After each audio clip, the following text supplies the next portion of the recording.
hate anime. I really do, I'm sorry. Anyways, thanks for coming, guys. It's called Twinkies.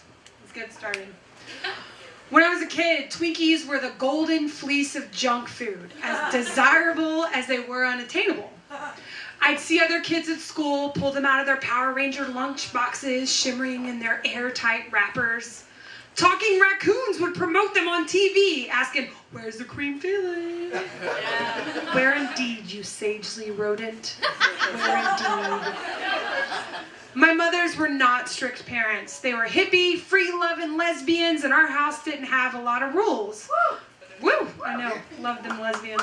But for some reason, unclear to me, there was one bylaw, set in stone: no Twinkies. I asked why once. They said, "We'll tell you when you're older, when you're ready." I was baffled. It's just because it wasn't like we were particularly health-conscious families. At that age, I believe I was 30% corn syrup. I just didn't get it. What could the Twinkies have done to warrant such an embargo? For years I questioned, but my moms didn't flinch on the issue. No Twinkies, no exception. I would have had a better chance asking them to buy me some PCP. The Twinkie policy irked me at first, but over time, I grew to accept it. And after that, I sort of grew to embrace it. It became a personal identifier. It was part of the no Twinkie household. Sure, it was confusing and seemingly arbitrary practice, but we put enough of those together and you got a religion. The no Twinkie doctrine was like a part of my family's own personal faith. And over time, it began to burn into my brain as an immovable rule. My opinion on Hostess products soured. They became to me what coffee is to the Mormons, pork is to the Muslims, and what fun is to the Catholics. Prohibited, depraved, pitiful. I might have gone on like that, irrationally hating Twinkies and other cupcake pastry hybrids, had I not gone to college. That cerebral sanctuary where personal values are examined and junk food is beloved above all else. Hell yeah. One night, early in freshman year, I found myself at a party. It was your basic dorm room underclassmen gathering with beer, pot, and all the typical temptations. I sat there with 6 other young men and women, and I barely knew them, but you know what? I was getting drunk for the first time. Listening to someone partially plagiarized rant about how communism could totally work if we just gave it a chance. After an hour or two of sipping and toking, we all started getting hungry. We appointed a 2-person committee to go out and get snacks.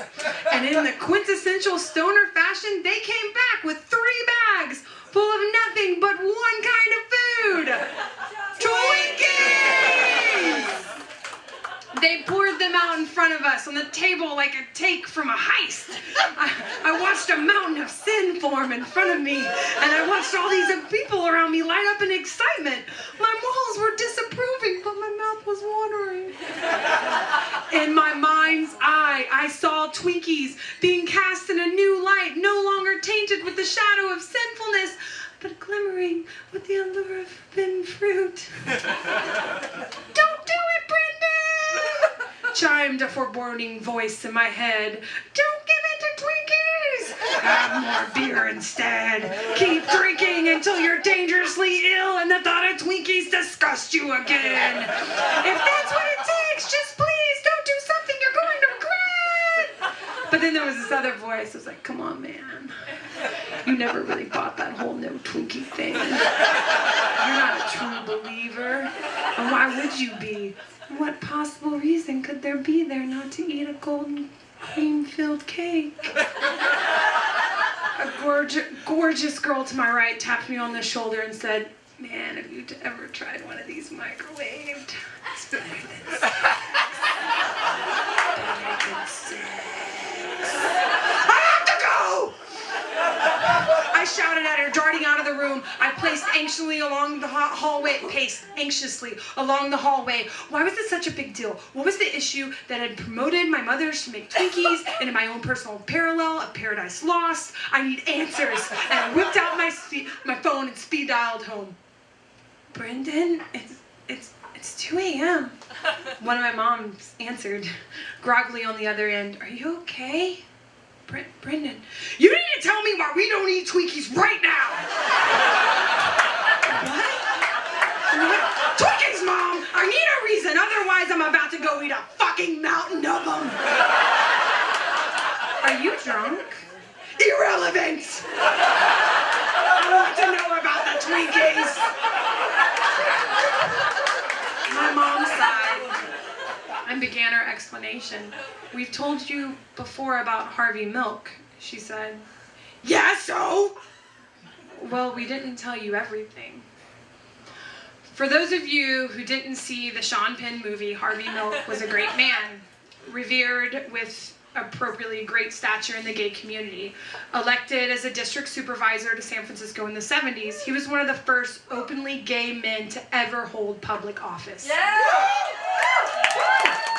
Representing the Castro district, he passed groundbreaking gay rights legislation. His work was especially impactful to my mothers, who were young lesbian women living in the city while he was in office. Unfortunately, Milk's career was cut tragically short when he was shot and killed in City Hall, along with Mayor Greg Moscone, by their disgruntled former colleague, Dan White. My moms had told me most of this before when I was still young, but they left out what had happened during Greg White's ensuing trial. See, White had been an upstanding citizen prior to the murders. Working as a cop and a firefighter, everyone who knew him was hard-pressed to believe that he could have been in his right mind when he did what he did.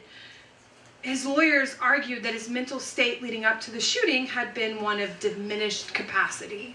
They said his crimes were not premeditated, but rather the product of severe depression.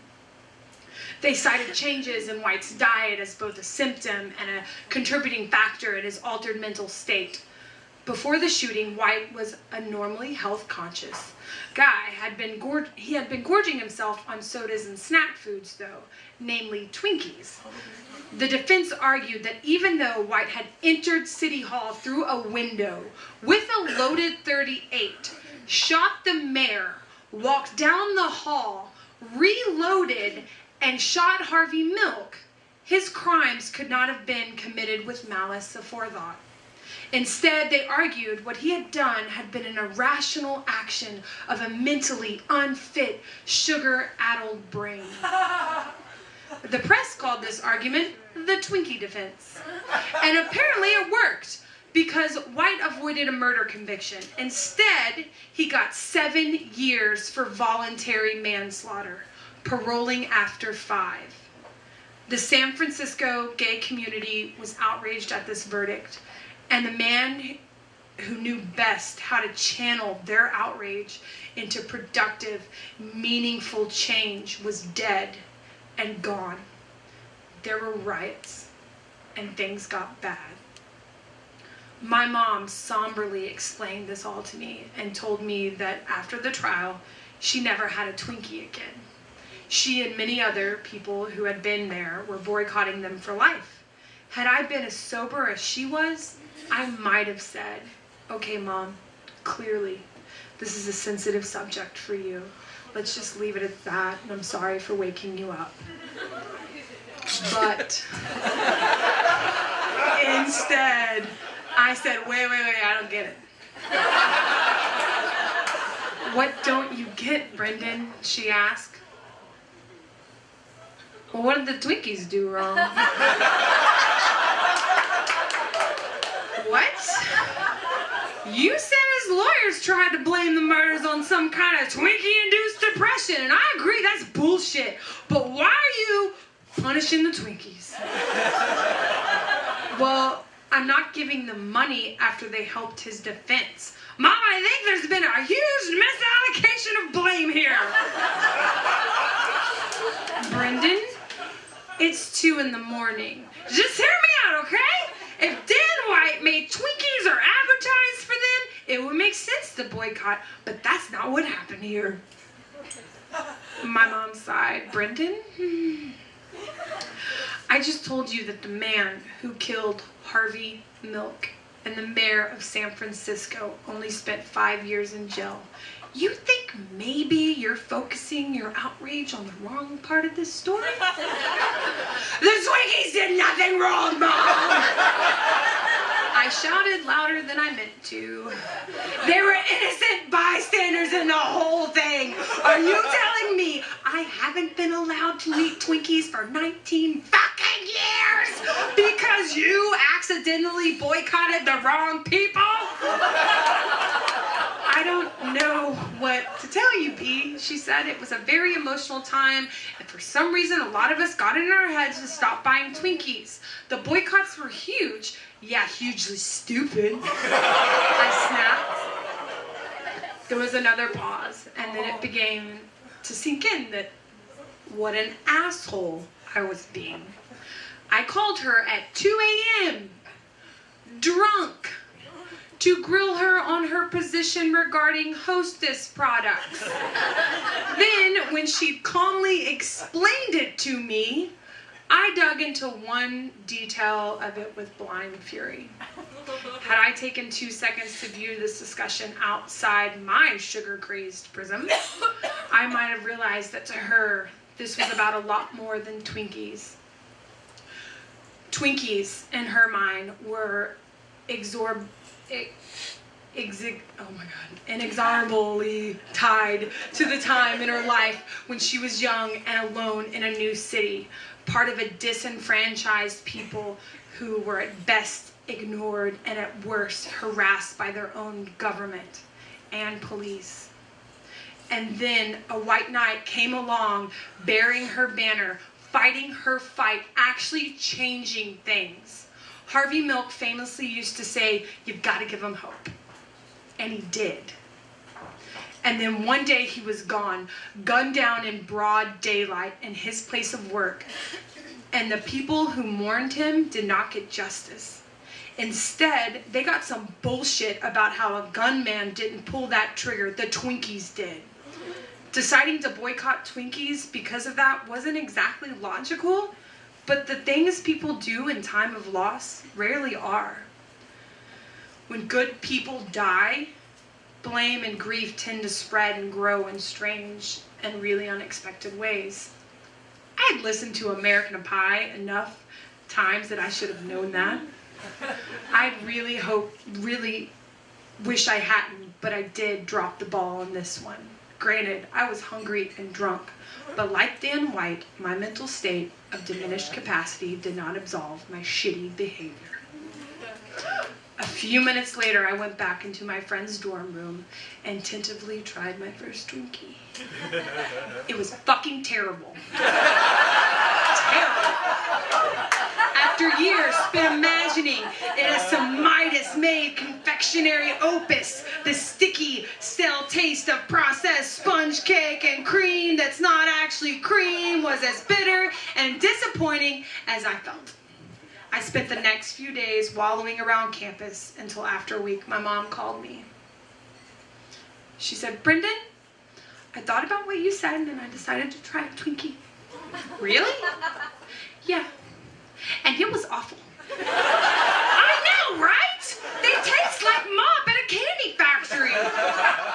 We both laughed, and I felt relief wash over me because my mom and I were back in accord. Once again, we were a no Twinkie family, and everything felt right in the world.